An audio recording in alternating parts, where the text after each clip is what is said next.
कि पिछली वीडियो में हम लोगों ने पास्ट नहीं फ्यूचर इंडेफिनिट टेंस के वाक्यों को पैसिव वॉइस में बदलना सीखा था। आज हम लोग प्रेजेंट कंटीन्यूअस टेंस के वाक्यों को पैसिव वॉइस में बदलने को सीखेंगे, जिसका अफर्मेटिव का रूल, अफर्मेटिव सेंटेंस वाले में सबसे पहले ऑब्जेक्ट, फिर ऑब्जेक्ट के अनुसार is am are, being, verb का थर्ड फॉर्म, बाई, फिर सब्जेक्ट लास्ट में लिखेंगे। निगेटिव सेंटेंस में ऑब्जेक्ट इज एम आर और इसी के बाद नॉट, फिर बीइंग, वर्ब का third form, by plus subject. Interrogative sentence जैसा हम लोग जानते हैं दो तरह का होता है इंट्रोगेटिव, ये कि हेल्पिंग वर्ब से स्टार्ट होता है, दूसरा क्वेश्चन वर्ड से। तो जो हेल्पिंग वर्ब यानी प्रेजेंट कंटीन्यूअस टेंस की हेल्पिंग वर्ब होती है इज एम आर। अगर ये वाक्य इज एम आर से आरंभ होगी तो इसकी शुरुआत हम पैसिव वॉइस में इज एम आर ऑब्जेक्ट के अनुसार लगा लेंगे, फिर ऑब्जेक्ट लाएंगे, फिर भी, तब फिर वर्ब का थर्ड फॉर्म, बाई और सब्जेक्ट। क्वेश्चन वर्ड से आरंभ होने पर क्वेश्चन वर्ड सबसे पहले लिख दिया जाता है, फिर इज एम आर ऑब्जेक्ट के ही अनुसार, फिर ऑब्जेक्ट, फिर बीइंग, वर्ब का third form plus by plus subject. इस टेंस में सबसे ज्यादा जो ध्यान रखने वाली बात है कि जो कंटीन्यूअस दर्शाता है, कंटीन्यूअस के लिए इसमें बीइंग का प्रयोग किया जाता है, हर टेंस में बीइंग लगाया जाता है। जैसे अगर अफर्मेटिव सेंटेंस का वाक्य लिया जाए, शी इज फ्लाइंग काइट, तो इसमें रूल देखिए, अफर्मेटिव का रूल आपका है कि सबसे पहले हम ऑब्जेक्ट लेंगे। ऑब्जेक्ट आप लोगों को पहचानने का भी सबसे आसान सा तरीका है कि अगर आप वर्ब समझ लें, वाक्य में वर्ब समझ में आ गया तो वर्ब के तुरंत बाद ही आपका होता है ऑब्जेक्ट। तो इस वाक्य में she is flying kite, kite आपका ऑब्जेक्ट है, तो नियम के अनुसार सबसे पहले हम ऑब्जेक्ट ले आएंगे, काइट लिख लेंगे। फिर रूल में है इज एम आर लिखा जाए, तो काइट चूंकि एक वचन है तो हम इज लगाएंगे, kite is.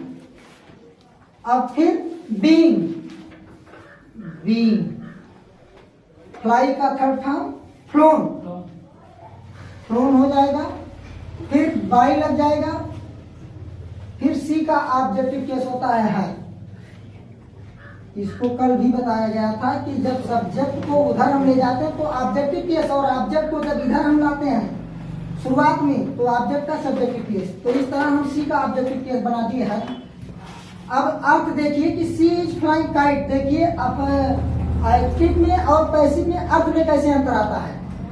C is flying kite, वह पतंग उड़ा रही है, kite is being phloem by her, मतलब उसके द्वारा पतंग उड़ाया जा रहा है।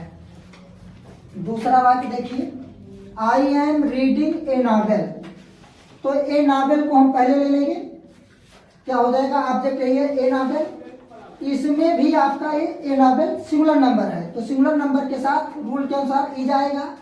फिर इज के बाद फिर देखिए यही बीइंग, बीइंग, फिर वर्ब का थर्ड फॉर्म, रीड का थर्ड फॉर्म, स्पेलिंग वही होता है, केवल उच्चारण चेंज किया जाता है, read. A novel is being read by, I का फिर ऑब्जेक्टिव केस लगेगा मी।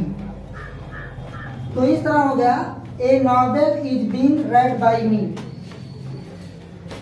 अब देखिए, I am reading a novel, मैं एक उपन्यास पढ़ रहा हूँ, a novel is being read by me, मेरे द्वारा एक उपन्यास पढ़ा जा रहा है। अब ये अफर्मेटिव हो गया। अब निगेटिव सेंटेंस देखिए, निगेटिव सेंटेंस के लिए आपका रूल क्या है, object is am are, not, being, verb का third form, by plus subject. तो हम निगेटिव वाक्य लेते हैं, she is not helping me, ये वाक्य हुआ कि she is not helping me. तो इसमें निगेटिव वाला रूल है कि ऑब्जेक्ट, तो फिर हम ऑब्जेक्ट मी लेंगे इसमें, और मी को इधर लाएंगे तो इसका सब्जेक्टिव केस, तो मी का सब्जेक्टिव केस हो जाएगा आई। और आई के साथ देखिए, आई के ही साथ एम लगता है, एम का प्रयोग प्रेजेंट इंडेफिनिट में नहीं बल्कि प्रेजेंट टेंस में जो होता है कंटीन्यूअस में केवल आई के साथ ही होता है, तो आई एम, फिर आपका नॉट, फिर वर्ब का थर्ड फॉर्म नहीं, बीइंग मतलब बीइंग, फिर वर्ब का थर्ड फॉर्म, हेल्प का थर्ड फॉर्म हेल्प, फिर बाई, फिर सी का ऑब्जेक्टिव केस हो जाएगा her. I am not being helped by her. दूसरा वाक्य देखिए, you are not inviting us. You are not inviting us. तो फिर इसको हम लाएंगे अस। अस का सब्जेक्टिव केस होता है बी, और बी के साथ लगेगा आर, और आर के बाद फिर लगेगा नॉट, नॉट के बाद फिर लगेगा बीइंग। सारा बिल्कुल रूल के अनुसार। ऑब्जेक्ट आ गया इज, एम आर बी से आर, बी के साथ आर लग गया, नॉट आ गया, बीइंग आ गया। अब नंबर है वर्ब का थर्ड फॉर्म, इनवाइट, इनवाइटेड हो जाएगा इसका थर्ड फॉर्म। फिर बाई और यू का सब्जेक्टिव केस और ऑब्जेक्टिव केस दोनों समान होता है, तो क्या हो जाएगा यू। तो इस तरह ये हो गया आपका वाक्य, you are not inviting us. इसका हिंदी अर्थ हुआ कि तुम मुझे निमंत्रित नहीं कर रहे हो। We are not being invited by you, मतलब तुम्हारे द्वारा हम निमंत्रित नहीं किए जा रहे हैं। तो ये हो गया आपका निगेटिव। अब इंट्रोगेटिव में देखिए, इंट्रोगेटिव दो प्रकार का, एक हेल्पिंग वर्ब से जो आरंभ होगी। हेल्पिंग वर्ब मतलब ई एम आर से। जैसे कहा जाए आई ईटिंग एप्पल, आई ईटिंग एप्पल। तो इसको जब हम बदलेंगे तो इज ऑब्जेक्ट के अनुसार इज एम आर लाएंगे, क्योंकि यहाँ आई एम आई के अनुसार लगा है, ऑब्जेक्ट इसमें एप्पल है, तो हम अब एप्पल के अनुसार लाएंगे, यहाँ आ जाएगा इज, फिर Apple.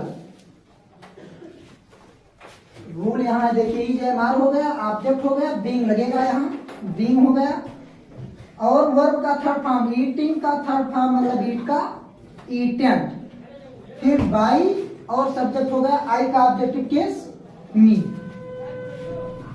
Is apple being eaten by me.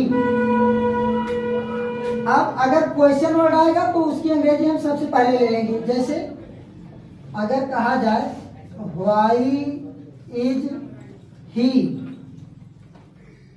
Cheating them, ये बात हुआ। देखिए यहाँ क्वेश्चन मार्क रहेगा, why is he cheating them. तो यहाँ पर ऑब्जेक्ट मतलब सबसे पहले हम क्वेश्चन वर्ड, देखिए क्वेश्चन वर्ड वाले में हम क्वेश्चन वर्ड से शुरुआत करेंगे, तो यहाँ से हम व्हाई ही लिखेंगे, व्हाई। अब फिर ऑब्जेक्ट के अनुसार ही जय लिखेंगे, तो देम का सब्जेक्टिव केस होगा दे, जो कि बहुवचन है, तो इस नाते हम यहाँ क्या लिखेंगे आर, वाई आर। फिर दे का सब्जेक्टिव केस देम का दे हो जाएगा, फिर बीइंग हो जाएगा, बीइंग। वर्ब का थर्ड फॉर्म यानी चीट का थर्ड फॉर्म चीटेड, फिर बाई और ही का ऑब्जेक्टिव केस हिम। इस तरह आपका वाक्य हो गया, why is he cheating them, वह उसे क्यों धोखा दे रहा है, why are they being cheated by him, मतलब उसके द्वारा उन्हें धोखा क्यों दिया जा रहा है।